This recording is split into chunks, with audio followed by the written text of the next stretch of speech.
Thank you, Mr. Speaker. Thank you, Mr. Speaker. My question is to the Minister of Children, Community and Social Services.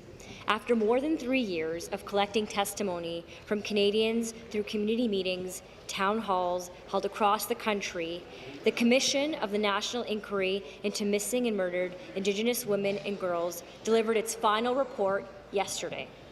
This report contains testimony from over 2,300 family members, survivors, experts, and knowledge keepers collected from heartfelt and often emotional public hearings. Speaker, the Minister was in Ottawa yesterday to receive the report on behalf of our government. Can she please tell us the significance of the final report of the National Inquiry into Missing and Murdered Indigenous Women and Girls? The Minister of Children, Community and Social Services.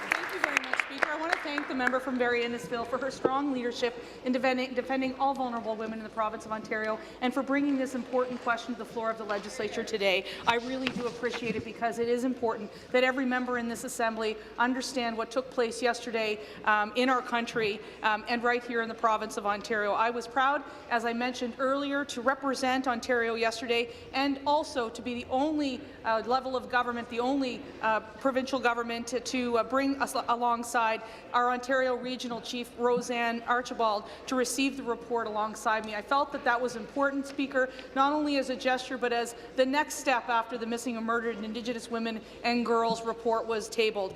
The prevalence of violence against Indigenous women and girls in Canada is entirely unacceptable. Response. And, Speaker, that is why this government is committed to supporting vulnerable women, particularly in our Indigenous communities, so that we can ensure their safety, their security, and their Thank you very much.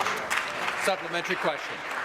Thank you. Through you, Mr. Speaker, thank you to the Minister for accepting this report on behalf of our government and standing up for Indigenous women and girls and encouraging all Ontarians, both men and women, to stand up against violence against women and girls.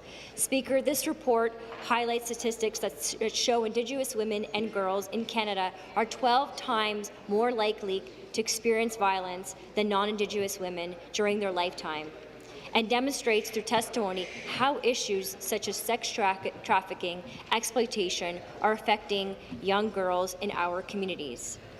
This high prevalence of violence against Indigenous women and girls in Canada is entirely unacceptable. Can the Minister please share with us the steps our government is taking to combat violence against Indigenous women and girls across this province? Good question. Minister. Thank you very much, Speaker.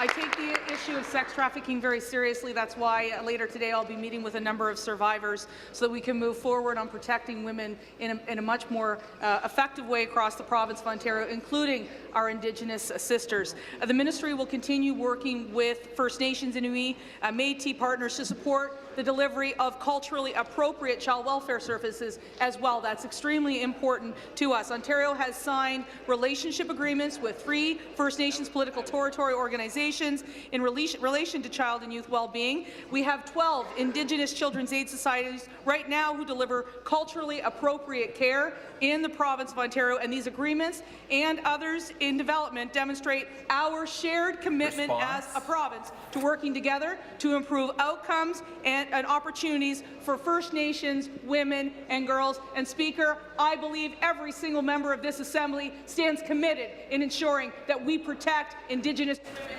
Thank you very much.